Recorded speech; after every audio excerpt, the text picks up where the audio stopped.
If there were a night in Passion Week where there are emotions in the story and where they take center stage, where the passion of the participants are front and center, this is it.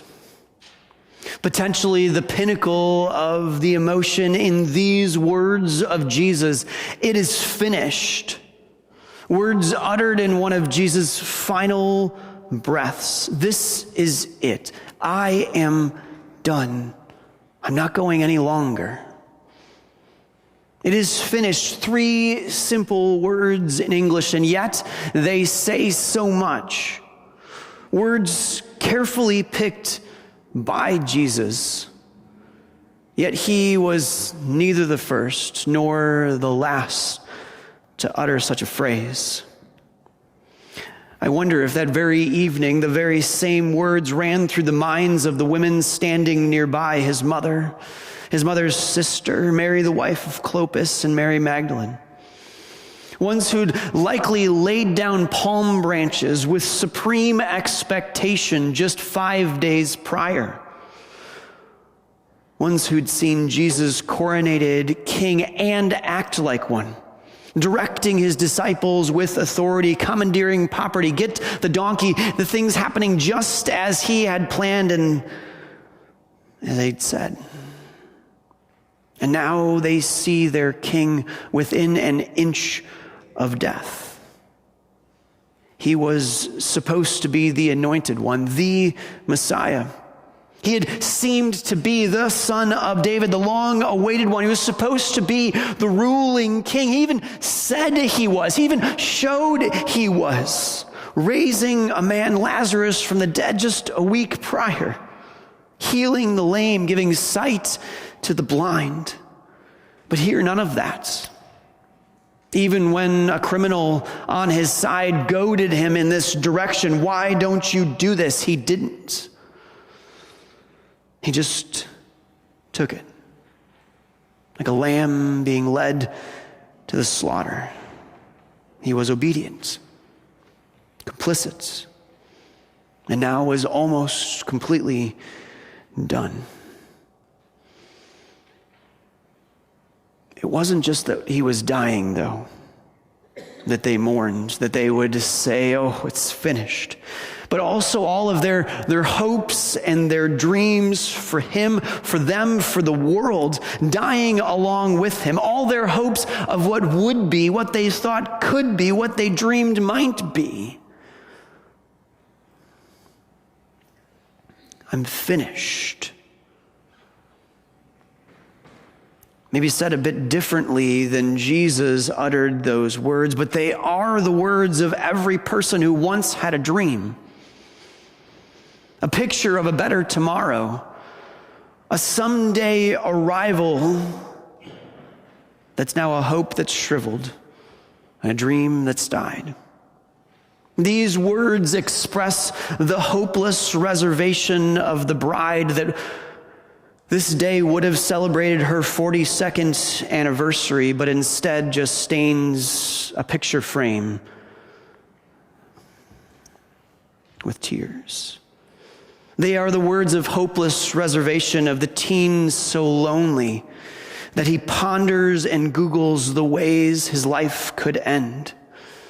They are the words of the career woman who didn't get the promotion yet again and is pained by all that she's missed, all that she's given up to get to just here. It's in the groans and the rage of a dad whose baby girl is lifeless now in his arms, just a few days old. I'm finished. It runs through the mind of the too frustrated to sleep, too exhausted to think mind of the 40-something that hasn't found that someone. And the 50-something that has, but still feels so alone. I'm finished. It can be the sigh of these big things, but it's also in the desperation of the day-to-day, the homework that I can't figure out. I'm finished.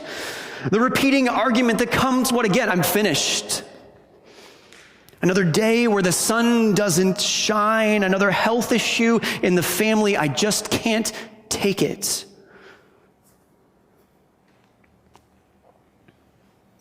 I don't think the question is if, but when this has been you.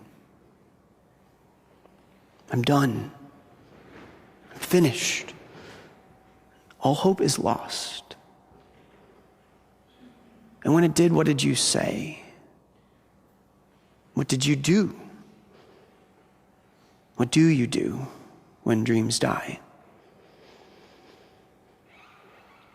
I think often we're much like an owner of a beloved pet that now sits lifeless in our arms. We look at it like a lifeless dream and don't know what else to do except to bury it. Bury the dream.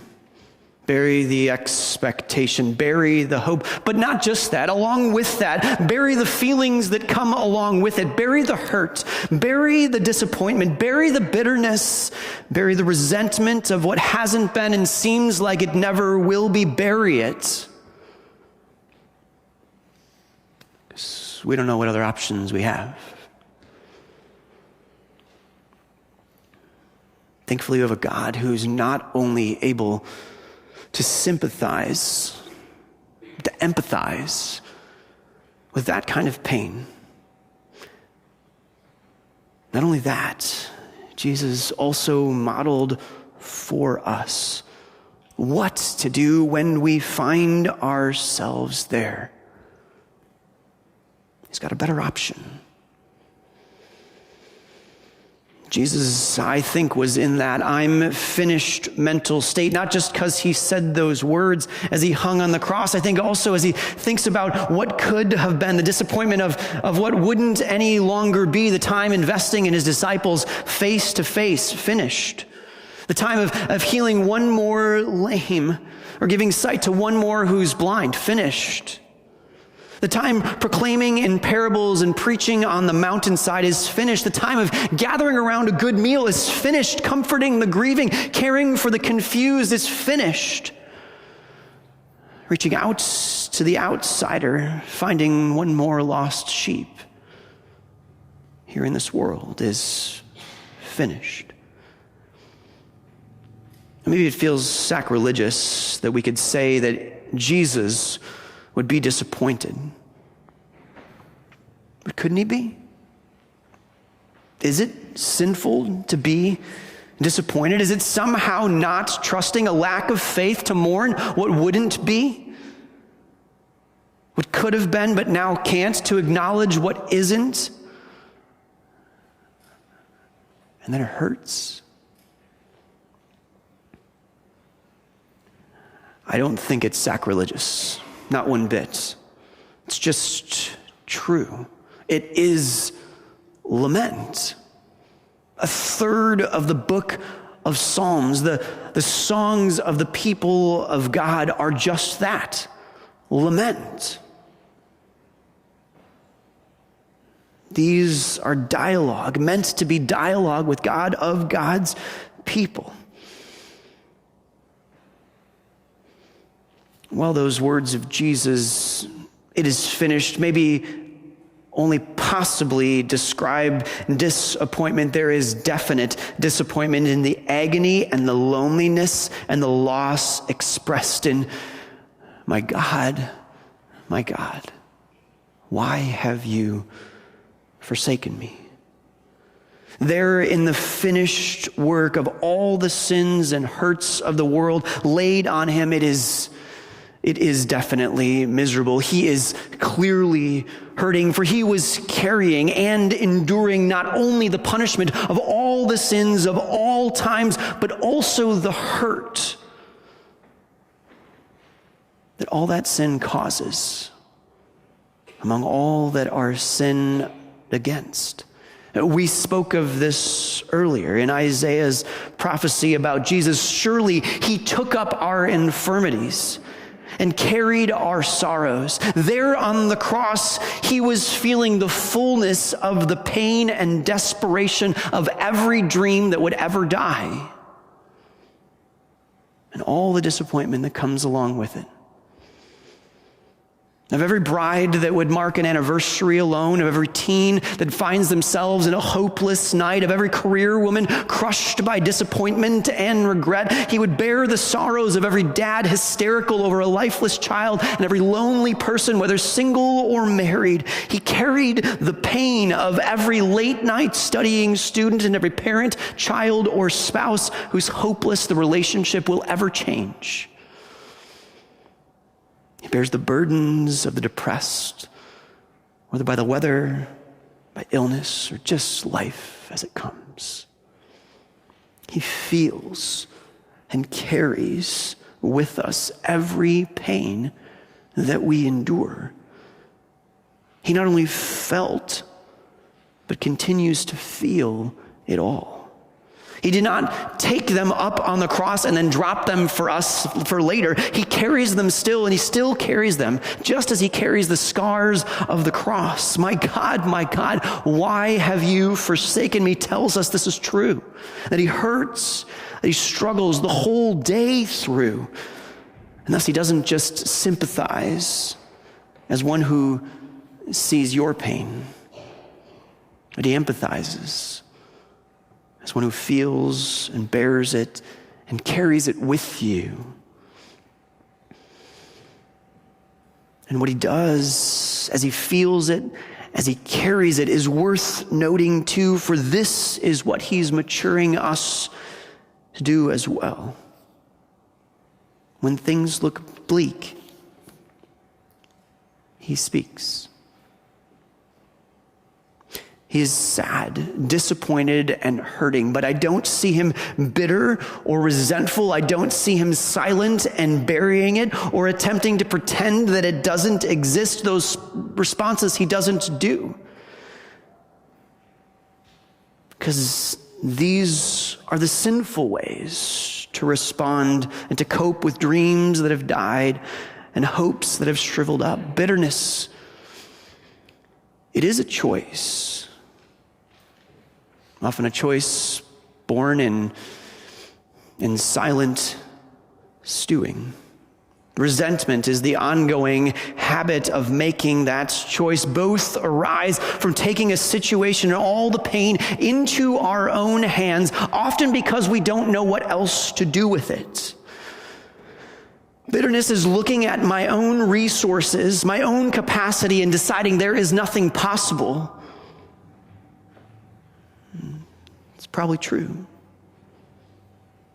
Resentment is the ongoing pattern of facing my struggles and my feelings all alone, and it becomes a way of life, a cancer inside us that slowly kills us from the inside. No, bitterness and resentment are not the way of Jesus. But speaking of your hurt, confessing it, letting it being voiced before him, letting Jesus carry the punishment for those sins, turning from them by the power of God at work in us, is his way. When things look bleak, speak. This is what he does. This is useful both for sins that we've done and the pain that we endure. Speak of them. Speak of the pain of the sins that are committed against us. The pain that comes from the brokenness of our world. The pain that comes from regret. What I've wished I've never done, hadn't said, can't take back, couldn't undo. When things look bleak and feel bleak, take your cues from Jesus. Speak. He speaks to his Father. He speaks of what he feels and what he thinks and what he sees. My God, why have you forsaken me? My God, I feel alone. My God, things look bleak here. I have never done anything like this before. My God, things have not been like this between you and I before. God, I didn't want this. I said it in the garden, and I'm struggling with your will being done in this.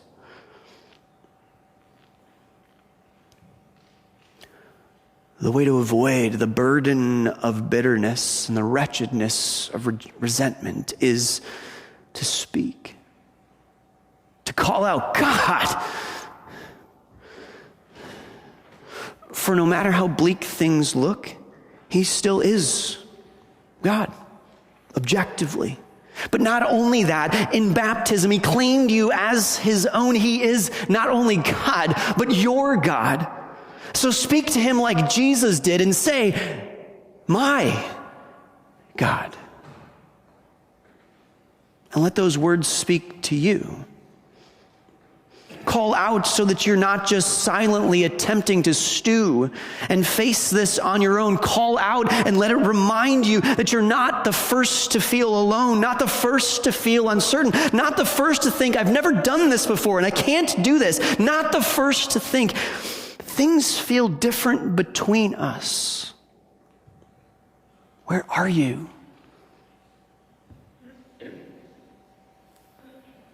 How will you get me through this? You're not the first to call out and say, my God, why? And how? And what's next? And as you do, let the Spirit return your mind to when Jesus spoke those same words on the cross.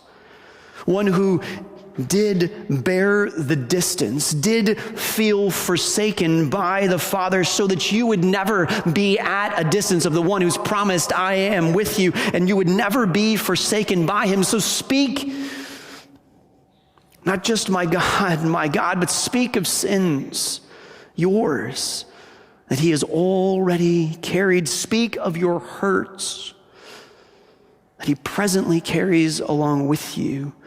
Lay down your bitterness, confess your resentment. Let his wide open, crucified arms embrace you in the love that he's already shown for you. There on the cross, look at it and see that you don't bear your sin or your hurt alone. He takes your sin from you. He carries your pain with you. Here in those words on the cross, it is finished.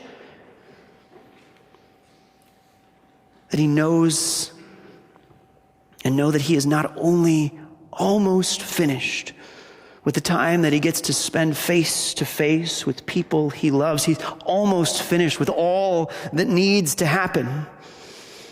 So the dreams that die and hopes that shrivel will never be the end of the story.